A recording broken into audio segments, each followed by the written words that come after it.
The Key to Happiness. I'm Jason Horton. I'm Rebecca Lieb. And this is Ghost Town.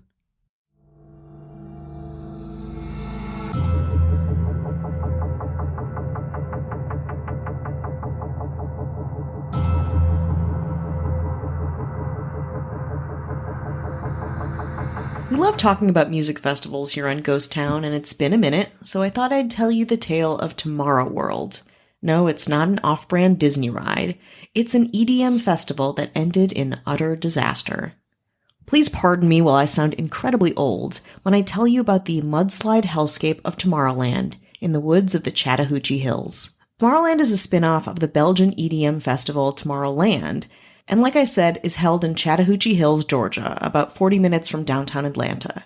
It began in 2013 and is the brainchild of Lifestyle Incorporated, formerly known as SFX Entertainment Incorporated, we'll get there, and organized and produced by EDM promoter ID&T, another company-owned subsidiary of Lifestyle. In 2013, the first Tomorrowland honestly went okay. I know what you're thinking. Is Chattahoochee Hills, Georgia, some kind of top-secret EDM hotbed or something? No, it's not. The site was specifically chosen due to its resemblance to Boom, Belgium, where Tomorrowland is traditionally held, and is actually still being held today. Lifestyle, or then SFX, wanted TomorrowWorld to be the next chapter of the Tomorrowland Festival franchise, so the first TomorrowWorld would take the main stage design from 2012's Tomorrowland and really do it up. And what's a music festival without a theme? The theme of Tomorrowland 2013 was Book of Wisdom. I mean, you're listening to Ghost Town, so I'm sure you're awaiting the irony. Don't worry, it's coming. The first tone-deaf move the organizers of Tomorrowland pulled is that it became the first EDM festival following the tragedy of New York's Electronic Zoo Festival, where festival-goers Jeffrey Russ and Olivia Rotundo died from hypothermia and an overdose of MDMA. After that, it was surprising why TomorrowWorld organizers were confused why their target audience wasn't chomping at the bit to hit another EDM festival, and why their ticket sales were low. Adding to the unconventional location and a higher age restriction of 21 didn't help. And still over 140,000 people showed up to listen to 300 acts, including Armin van Buuren, Hardwell, and Tiesto. Admittedly, Tiesto is the only name that I recognize. 30,000 of the 140,000 people camped on site at what Tomorrowland called Dreamville. With Book of Wisdom under their belts and a nomination for the Best Music Event at International Dance Music Awards, SFX Entertainment geared up for their year number 2 with a new theme, The Arising of Life. And I guess it did, because the fest had an extra 10,000 people attending, capping off at 150,000 people. And then 2015 rolled around. The third edition of TomorrowWorld was held on the weekend of September 25th, 2015, with the theme Key to Happiness. It was now one of the biggest EDM festivals in the country and had the town of Chattahoochee behind it, as the festival brought in a lot of recognition and, of course, revenue. Hundreds of thousands of dollars worth of revenue. That weekend was already set for bad weather. Terrible rain poured down on Friday. The 8,000 acres of farmland that the festival was setting up on turned into a giant mud pit. And no, there was no backup plan, so the festival went on with a stage covered in mud and festival goers wading through that thick mud, the rain pouring down. It got so bad that the roads around were deemed inaccessible and unfit to drive on. So when the non-Dreamville campers tried to get back to their homes and hotels, they had to trek through mud for 4 miles in the dark Georgian woods in order to access shuttles and Ubers, which were unable to reach the festival grounds at all. The lucky people who did find transportation paid hundreds of dollars to go a mile or so back to their hotels. Others simply gave up and slept in the mud on cardboard, whatever they had around. And there are pictures of this that are truly shocking. There's people estranged from their friends, the people that they were with, crying, sleeping on trash, huddling with whatever clothes they had, which were not a lot. Most were in shorts and a tiny t-shirt, if they were lucky, and just trying to get through the cold, wet night without getting sick or worse. James Baker, a third-timer who volunteered for the festival in 2015, knew things were, quote, gonna be bad, and got lucky. He managed to sneak onto a staff shuttle to a parking lot 3 miles away. From there, it was the Hunger Games, he said. He described the scene as looking like something from a movie, with thousands of people in the woods, and some pissing in the open, passed out on curbs, and banging their heads on the sides of full buses. Once Baker was safely on board a bus, he witnessed a man lay down in the street to try and stop the vehicle so more people could board. Quote, by the time we flagged down that bus, we were up to over $100 pooled together to try and buy our way out, Baker said. The rich and lucky rode away. The poor walked or stopped and slept wherever they could find open ground. And on that note, let's take a break. Hi, hello, how are you? Hello. This is the check-in. You're here for the check-in. This is it. Are you checked in? It's been Do a you have whole your week. Boarding pass? Yeah. Listen, you don't need $100. No. You just need your time, which is worth more than $100. Absolutely. But also, if you had $100, I wouldn't say no. Pop it in our Patreon. That's Pop it on it? Pop it on top of our Patreon if you could. Well, I mean, if you don't want to hear the ads, chit chat, and want bonus episodes, they can always go to patreon.com/ghosttownpod. Oh, that sounds fun. I usually say that a little bit later, but but I really teed it up. It seemed apropos to say now. That's right. But of course, we want to say hello to anyone who's listening. Thank you for the support. Thank you for spreading the good word. The good word of Ghost Town. The book of Ghost Town. Yeah, that's right. And we are nothing, less than nothing without our government. Zero, zilch, Ain't no rock bottom nothing. baby. Dirt. Mayors, James Harrington, Hello. Dara Rosenzweig, Hello. Kat Joselle, Hello. Ashley Matson, Hello. and one governor to rule them all. If she feels Fairly. like it, if she Yeah. feels like it, Yeah. you know? Listen, if she has a week that's more about self-care, her, what she wants to do, who she is, we won't falter. She's like, let them eat cake if they want to. Oh, good. Avian Noble. We have one red hot, piping hot, right out of the oven Apple Podcast review to read. Thank you for anyone who's left an Apple Podcast review. Or if you review us anywhere, it always helps. Absolutely. Go on YouTube. You can go anywhere. TikTok. Yeah. You can go on Bumble. Yeah. Go to your local library, sign in, find Ghost Town, write something with the keypad, and then 25 cents to print it out. Great topics, 5 stars. This is from Germgal in the USA Day. Jason and Rebecca do a great job covering all the weird topics you're familiar with, but they've also done a great job bringing tales, cryptids, folklore, and mysteries I've never heard of. P.S. Production values are high. No muffled, unclear audio karate. Oh. Now, audio karate sounds cool, but we don't have it, so it's bad. It's bad, but you're welcome for it. We're like audio yoga. Yeah, I wouldn't even say that. We're like audio stretch, pull something, eat a pizza, go to sleep. Yeah. And if you're somebody who's like, I get digital electronic reviews, what about digital electronic music? Well, let's go back to the Chattahoochee Hills. Realizing how horrible Friday, the first day of the festival, went, Saturday media outlets were notified that, all of a sudden, shuttles would not be operating and that TomorrowWorld would be accessible only to residents of Dreamville. Again, the festival's camping grounds. I want to note that most of the attendees were not campers.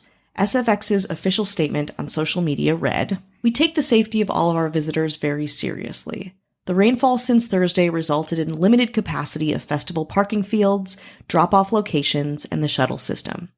Festival goers with day tickets, guest list tickets, and anyone not already camping at Dreamville will unfortunately not be able to access today's events." There's a couple things where they try to stream it, and people on their Facebook are really pissed about it. So again, half-assed attempt to maybe accommodate that, but not really. But Saturday events were already happening when this was announced. The festival organizers' decision to limit transportation services on Saturday left many people still stranded, most of whom had to battle it out the night before, sleeping on the side of the road with no water or food, hoping to get out with their sanity and their lives, considering the violent eruptions around the transportation areas that were happening, according to everyone who posted online. The next day, the festival also canceled Sunday to non-campers, who again formed the majority of attendees. Some festival goers were still battling to leave, mud-covered and starving, while others who never made it in tried to bribe security or storm the festival gates. The festival got a flood of social media hate, requests for refunds, and pleas for help.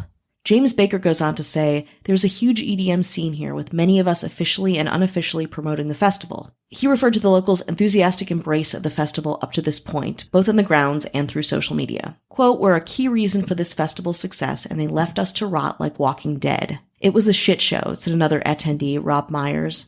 I've been to a lot of festivals in my life, and I've never seen that kind of anger and anxiety people are having towards other people. We passed thousands of people walking. I saw 3 or 4 people almost get hit by cars. There was no police presence. The public safety issue at hand was serious. There was a complete breakdown in communication, no guidance, and you could tell whoever was managing it had no contingency plan in place to get people out of there. We haven't really talked about the people working the event who were also no help and were apparently on drugs and generally contributing to the feeling of paranoia and danger. An attendee named Mr. Jayajo, definitely saying that wrong, discussed this with some other people on Reddit. So they said, BTW, let me just put it out there that half of the staff is fucked up on drugs and shady people from Atlanta. I felt safe at EDC like Pascal himself was watching over us, and there were lots of safe spots and amazing ground control that made people feel like they're having a good time. So I think they're referencing another festival. This festival was genuinely scary and traumatic, and I didn't feel safe. Oh, and what about the easy access to clean water? That should be number one priority. Then someone said, wow, staff being on drugs, Jesus, that's some second level fucked upness. Then they said maybe not half, but it is unacceptable. And then another person who was there weighs in. We had 8 of those type workers that we scheduled to work one of the check-in tents all night. After 3 hours, they disappeared into the easy tent and never came back for the rest of their 12-hour shift. So a staff of 12 became a staff of 4. But they missed 2 roll calls, so they won't be paid. Again, not so much worried about payment, but sounds like the people that were enforcing the rules of the fest and trying to keep people at bay were MIA. Fellow third-timer Erin Meyer said that she and her boyfriend, quote, had to almost get physical with some, bypassing around 1,000 people to get on a shuttle before bribing an overwhelmed Uber driver miles from the fest. Quote, the huge problem is that I'm a huge fan of these artists, she said. I want nothing more than for there to be a venue available for them to all come together and entertain. But because of the complete lack of communication, effort to alleviate the known issues around transportation, and almost fuck it attitude the hosting company of SFX has given, I would totally back going after them with a lawsuit. They are on the verge of bankruptcy already. Maybe that played a part, maybe not. Yes, during all of this, SFX was slowly going bankrupt. So when the festival finally concluded, some attendees decided to file a class action lawsuit. To respond to all of this, what do you think SFX did? Give refunds or credits? Fall over themselves with apologies? A summit to make it right with the festival goers? No, not according to a Billboard article, which on Tuesday, September 29th, Tomorrowland issued the following statement on Facebook. We understand and hear your frustrations and disappointments in the developments at TomorrowWorld over the last weekend. That's it. That's it.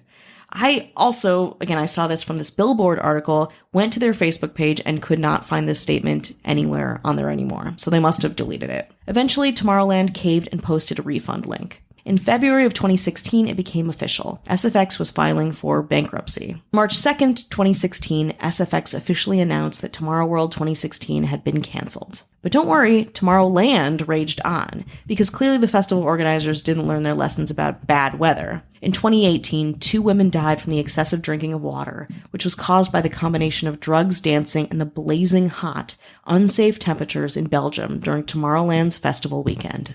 I mean, we've told this story before, starting with Woodstock 99, going back, and most currently, and this one is more tragic, obviously, is Astroworld, November of last year. Yeah. And on paper, this sounds like, well, it's not like they were in a remote area, and it just seems like people needed to get to them. If they're only 40 miles from Atlanta, it's not like they're in Siberia. Yeah. You'd think it would be easy to get people up. Sometimes it takes like, well, my mother is the mayor of something to take strong action. And I imagine people, it doesn't really matter. People are in a situation where I'm sure they don't want this to happen. I'm sure they want to have a great festival. They're not hoping this happens. It doesn't benefit anybody, but yeah, no contingency plans. You know what the weather's going to be. Yeah. That's probably not a surprise if it's like torrential downpours. And it's not, if it's the first time it's ever rained in the history of that area, fine, I'll give you a pass. But if it's rained there once, you know what it's going to look like. Yeah, this is also like your job. Like this company's job is to create these festivals. That's all they do. So if you can't do your job, the one job that you have, the job that you've been doing for past years and in different places, and already like on the heels again of this is like bizarre to me on this other EDM festival where people died. You're already not going to be comprehensive about the next festival after that. And then on top of that, in 2018 at the original festival, people die. there's too many deaths. There's too much shit going on. Check out these pictures. Just Google this fest. It is like very concerning. It's really fucked up. I could imagine the circumstances. Then people's cell phones go dead. So they have like no connection to anything. And then hope is really lost. Yeah. And you're in an environment where you're there to party, take an Advil with some Diet Coke. It's part of the culture. Down, Sorry. calm But down. I watched Euphoria both seasons back to back. I get it. It always talks about the people that are working there. And a lot of times it's just beyond their scope. Yeah. Going back to Action Park that we've gone to do that. For sure. But, and I don't know if this was the case here, but when you hire people, hiring people that are like volunteers or people that just love EDM, that's the worst people to get. Absolutely. Like when you go to see a sporting event, if you go to see a concert, it's like, well, I happen to be a fan of, I saw the band Jawbreaker last night. Not this is even close, but I was like, I love Jawbreaker. I'll be a volunteer to work security and to be an employee. No, you get a professional company that they know how to do CPR. They understand de-escalation, or they understand workflow. Yeah, but I mean, it's the same thing. It's like any industry where it's like, oh, you're a fan, so we can use your fandom and to give Tiesto more money. And exactly. Not that it's his fault, but you know what I mean? Just take your cheap labor because you're willing to come here because you know that like this will get you access to these things or whatever. And we're going to put the safety as a secondary consideration.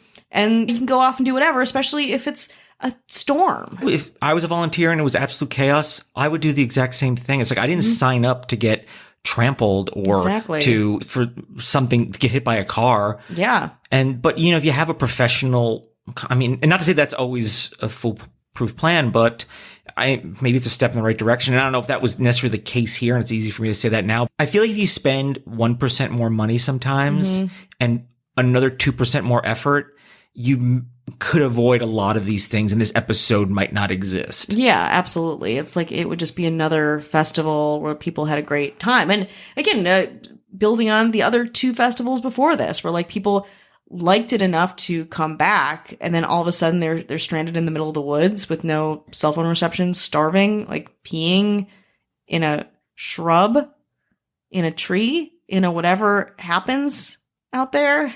And like when I'm there and I'm like, I want to see Imagine Dragons. I love that EDM band. Oh.